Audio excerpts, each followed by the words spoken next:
you thought about ways to manage and mitigate the risk of sequence of returns? Well, here to talk with me about this is Robert Klein from the Retirement Income Center. Robert, welcome. Thank you, Bob. So we're eager to have you walk us through some scenarios and ways that folks can manage and mitigate this, this little known risk. Okay, let me start by just talking about what sequence of risks returns risk is. Sequence of returns risk, for those of you who aren't familiar with it, is unique to the decumulation or distribution stage of retirement. The order of investment returns during this stage has an impact on how long a portfolio will last, especially if a fixed amount is being withdrawn. And in particular, negative returns in the first few years of retirement, if they're not protected, that can significantly increase the possibility of portfolio depletion. And I wrote this article now because it's very timely, given the fact that the Dow Jones Industrial Average has been up for almost 13 years, over 12 years, going from a low of 6,500 back in March 2009 to where it's at today as we speak, around 36,700. So it's up about 29,000 points. And furthermore, there've only been two small downturns in that 12 and a half year period. 2008 went down 2.2%, and 2015, it went down 2.2%, and 2018 went down 5.6%. So the best way to illustrate the sequence of returns is with an example. And so I'm going to be going through three scenarios here, and all three of them use 5 assumptions, starting with retirement age 65, life expectancy age 90, an initial portfolio value of 9%, annual withdrawals of $50,000 a year, increased by 3% each year, and an average rate of return of 7%. Okay, so let me bring up the spreadsheets here. So starting with scenario number 1, we have an assumed average rate of return of 7% per year. And basically, this is kind of like a theoretical scenario. You never see this in real life, but it's constantly used for illustration purposes. So we start out with a portfolio value of $1 million. We're taking $50,000 a year, increasing by 3% a year, so that by age 90, that 50 is more than doubled to 105,000. And our portfolio just drops slightly from $1 million to 924. Great scenario, but once again, doesn't occur in real life. Moving on to scenario number 2, I call this the good early years scenario, where we have the rates of return each year vary, but they start out on a positive note with very good returns before there are any negative years. And it's not until the tail end of the person's life that they experience several years of negative returns in a row. So what ends up happening here is we're starting with $1 million, same withdrawals. And by the time we get to the end, we've gone from $1 million to 1.8 million as far as the investment portfolio value is concerned. And that's about double what we saw with the average rate of return. Once again, we have the rate of return, if you average it out, is 7%. The result is double the value at age 90. Okay, so then we go to scenario number 3. Here's where it gets interesting. We take the returns that we had in scenario number 2 and simply reverse the order. This is what I refer to as bad early years. The previous one was good early years. This is bad early years because we've got negative returns 18, 12, and 3 right off the bat. So we go from $1 million down to 570,000. We've lost $430,000, 43% in just the first 3 years. And as a result of that experience, even though the next several years, between 68 up to 81, there's only 2 negative years there, and the average rate of return is about 5% during those years. Because of this start that we had, we deplete the portfolio at age 81. So this is what we're talking about with sequence of returns. This is what I'm going to introduce a strategy for dealing with this. But before I do that, some people might be wondering, okay, we're increasing the withdrawals by 3% a year. What would happen if we just simply left the withdrawals alone? And so I have a fourth scenario here. Bad early years, once again, but the withdrawals are $50,000 a year. And so what that ends up doing, interestingly enough, if you were able to do this, this would theoretically protect you from the sequence of returns risk, in that your portfolio at age 90, you'd still have 198,000. The downside of this, first downside, is the $50,000 that you're taking at age 90 isn't worth the same as the $50,000 you took at age 65. You have purchasing power loss here, where in this far column, I'm showing the present value of withdrawals every year going down with assumed inflation of 3%. So the 50,000 at age 90 is down to about 23,000 in terms of purchasing power. So, the reality is, if, let's say you did proceed like this, you'd have to make up the difference from some other source, from some other assets, some other source of income, because obviously it would be difficult to live on $23,000 a year.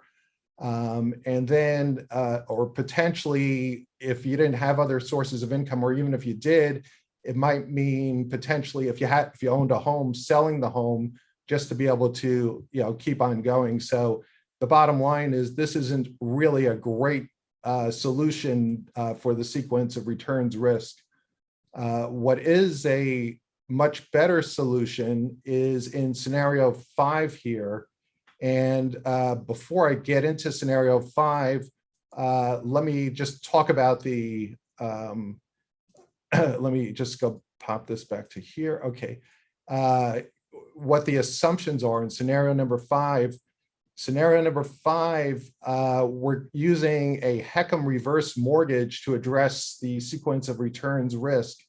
And I consider this to be it's a proactive solution. And there's various strategies that you want to think about when you're applying for a HECM reverse mortgage. And in my opinion, one of the most important ones, if not the most important, is to protect you from sequence of returns risk. Because if you have, you get into retirement and you have several negative years in the beginning and you're not protected, that could be the end of your portfolio. So this is, in my opinion, once again, one of the most important strategies for a HECM mortgage. So let's just quickly go through the assumptions that we're going to be talking about. First, we're going to be applying for the HECM at age 62, which is the earliest year you can apply for it. We're not going to have an existing mortgage. We have a home that's worth $1 million, increasing by 4% per year. We have a HECM mortgage of $400,000 that's approved. I won't go into the details of how I came up with that, but that's what's approved by the FHA approved lender. As far as the costs of obtaining a HECM mortgage with the FHA, the biggest cost up front is FHA insurance, which is 2% of what the maximum insurable amount is, which that currently is about $822,000. So you have a insurance cost of $16,000. We're also assuming loan origination fees, which the maximum one fee based on the value of the home is $6,000, and some other closing costs for a total of $25,000 of closing costs, all of which are going to be financed as part of this HECM mortgage. The HECM mortgage, for those of you that aren't familiar with it, has a variable rate of interest, and currently it's around 3.5% with a cap of 8.5%. So that's the assumption here and furthermore, that doesn't change for the life of the loan. Another thing as far as cost is you have a mortgage insurance premium of 0.5% that's factored into the loan as well. And so that raises the annual interest from 3.5 to 4.5. Big assumption here, there's no payments made on the HECM mortgage. With a HECM mortgage, you aren't required to make any payments, and that's the assumption in this example. And so we're going to have an initial credit line. Remember, we have a loan that's approved of $400,000, but we're financing $25,000 of costs. So we're going to have an initial credit line available through the HECM of $375,000, on which that's going to earn 3.5% of interest. And the big assumption here, the last assumption, is that 100% of all the negative years, which let's just turn to that now. We have 5 negative years in total. During each of those negative years, instead of taking withdrawals from the investment account, we're instead going to take it from the HECM. So what does that do here? Here's the 5 negative years with the 3 of them occurring right off the bat when we retire at 65, 50,000, 51, 53, over $150,000 of withdrawals coming from the HECM credit line instead of from the investment account over here. And then we have 2 other negative years along the way where we have the returns, by the way, were 18, 12, and 3 as far as the negative returns. And we have a negative 2% at age 72, negative 6% at age 78. So we have, bottom line, total withdrawals we'll take from the HECM of $289,000 instead of from the investment account. And what does that end up doing? Instead of the investment account running out at age 81, as we saw in scenario number 3, where we didn't have the HECM, at age 81 in the investment account, we'd be projected to have a balance of $586,000. And then at age 90, that would be $110,000. And so we would not deplete the investment account. And once again, when we would have run out without the HECM, we have a balance of $586,000. The HECM credit line, we start out with a balance of $375,000, as we talked about. And even after withdrawals of $289,000, because the HECM credit line's earning 3.5% interest on it, we have an ending value of $419,000 at age 90. So between the HECM credit line of $419,000 and the investment account of $110,000 at age 90, we have a total ending value of $529,000. That's our liquidity that we still have remaining that we didn't have without the HECM. And then I'd be remiss if I didn't talk about the fact that, as we said earlier, we have a HECM mortgage balance. We start out with $25,000 for the total of the closing costs, and that increases 4.5% per year. Plus, to the extent we're taking withdrawals from the credit line, it increases by the amount of those withdrawals. So the bottom line is this does not come without a cost. At age 90, the HECM mortgage, it goes from $26,000 up to $742,000. And the mortgage does not have to be paid off until the house is sold, or if the house is vacant for more than 1 year, in a case where you went into a nursing home, perhaps. But other than that, you never have to pay off the mortgage. So I'm going to stop the screen sharing on this and just summarize here the benefits. What happens with scenario number 5, this, you have the strategic withdrawals that you have from the HECM credit line of 289,000, which included the 155 in the first few years. That enabled the investment account to sustain itself for the duration of the plan. And whereas the 289,000 of withdrawals from the HECM, they're all tax-free. The withdrawals that you take from your investment account, depending upon the type of investment account, those could be fully taxable if it's a retirement account that's not in a Roth, or they could be taxed as capital gains when you sell securities to take those withdrawals if they're in a non-retirement account. And so you have that issue to deal with. And also the HECM credit line, as you saw, resulted in having that available. We ended up with total withdrawals of $1.9 million versus $1.1 million without the HECM when it ran out at age 81. That's $845,000 more of withdrawals because of the HECM mortgage being present. And once again, we saw the investment account value was 586,000 in the HECM situation at age 81 when it was depleted in the non-HECM situation. Furthermore, we had the investment account value was still 110 with the HECM. And despite the fact that the HECM withdrawals totaled 289,000, we actually increased the HECM credit line from 375 at age 65 up to 419 at age 90, resulting in combined liquidity of 529. And so, it's natural, and that you're probably wondering, okay, so, what about that mortgage that got up to 742,000 at age 90? Why should we be doing this? The 742 is simple as a cost, and the most important benefit of having that mortgage is the portfolio was intact at age 90. It was not depleted as it was without the HECM. Once again, we had additional withdrawals of 845,000 with the HECM. We had liquidity still available at 529,000, of which 419 was sitting in the HECM credit line.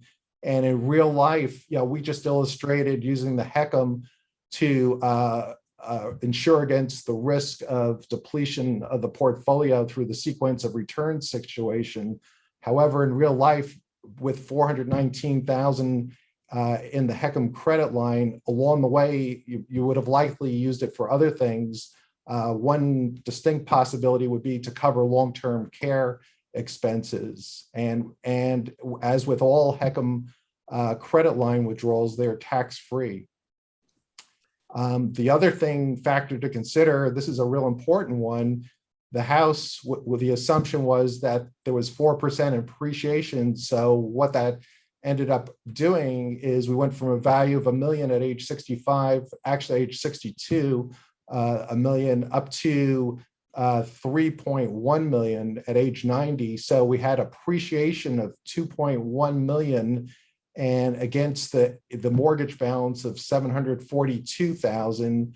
So we still had equity from that situation of 1.4 million. We didn't have the full additional equity, I should say. We didn't have the benefit of the full 2.1 because that was reduced by the mortgage, but nonetheless, the appreciation of the house far exceeded the mortgage balance at age 90.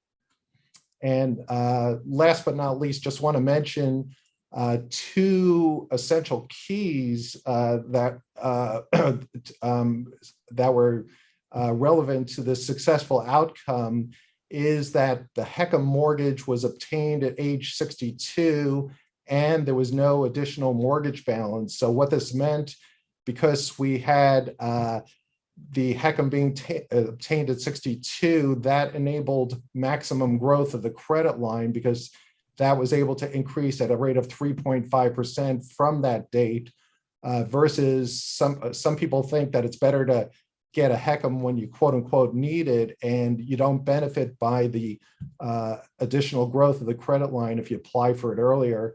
And the second reason this case really succeeded is because the mortgage balance, there was no existing mortgage coming into it, and the only balance on the HECM from the start was $25,000. So, Robert, thorough as usual. And per usual, I have a couple questions.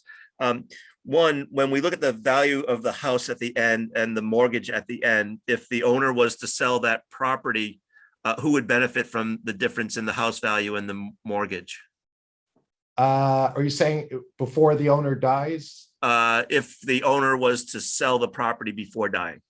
Before dying, the owner, gets the net proceeds. The HECM mortgage gets paid off. The owner receives the net proceeds, if that's the case. And likewise, if it was sold after the owners died, then the heirs would receive the net proceeds.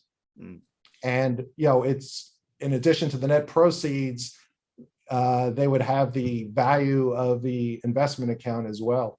Right.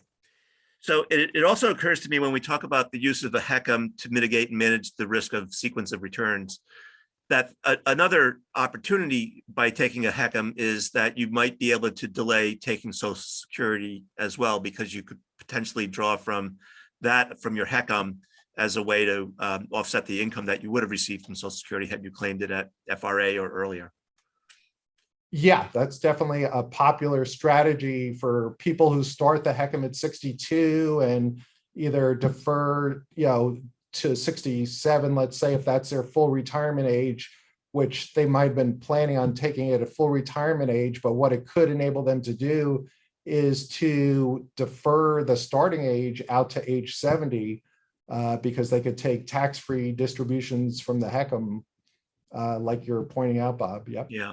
And then the last question on my mind is Morningstar recently published a report that said the safe withdrawal rate is probably closer to 3.3%. In your example, you're using a 5% withdrawal rate. It would seem to me if 3.3 is the new safe rate, that having a HECM reduces the pressure on the investment portfolio to produce the kind of income that you might need to meet your desired standard of living. Yeah, if you abide by that safe withdrawal rate, if you use that as a guide, it definitely would. Yep. Right. Of course, I can't, we don't know what the safe withdrawal rate will be, but it seems also too that the other increasing reason to use the HECM in going forward is I've looked at various capital market assumptions from companies like JP Morgan or GMO, Grantham, Mayo Van Otterloo, and they suggest that if the market is only going to return 4% or less per year over the next 10 to 15 years, the need for a HECM is even greater if your portfolio won't grow in your example, I think it was 7%. So yet again, another reason to use a HECM if capital markets don't perform as well as we think, and withdrawal rates are lower than we think they could be. Safe withdrawal rates are lower than we think. Yeah, absolutely. That's a fantastic thing to keep in mind. The one other thing I wanted to mention, as it pertains to the sequence of returns risk, what this enables you to do, because if you get caught up in that situation where you retire and the first few years are negative returns, it enables you to basically ride out the storm during those downturns, and it protects you from the temptation to sell when the market's on its way down and trying to time the market as far as when to get back in, which is always problematic. And so the bottom line is, it provides you with peace of mind during the most critical stage of retirement. The first few years, you don't have to worry about, oh, is this going to happen? And am I going to run out of money? You have it in place, and, assuming you're not going to retire until 65, 66, 67, whenever it is, that's why it's important to get this going at 62. And worst comes to worst, you're out of pocket for the closing costs, that are involved, which are not insignificant. But it's, once again, the idea is that this is insurance protection. Yeah. So for whatever reason, HECMs are little used in the world today. Any thoughts about what advice you would give folks who are maybe on the fence about using them, or on the fence about even looking further into them? Yeah, I would, talk to your financial advisor, assuming you have a financial advisor, or hook up with one and find out how this would fit in with your situation based on your set of facts. It's not for everybody because, I was assuming no mortgage going into this, which isn't a bad goal to have, to have your mortgage, paid down and ideally paid off by 62, provided that works otherwise in your situation. But to if you do have a sizable mortgage, let's say, $300,000, $400,000, $500,000, this probably will not work in your situation based on the limitations that the FHA has as far as the maximum allowable mortgage that they'll give you. Well, Robert, as always, it's such a pleasure chatting with you and having you share your knowledge and wisdom with our viewers and readers. They benefit greatly from it. Thank you. Thank you, Bob. Always my pleasure. Thank you.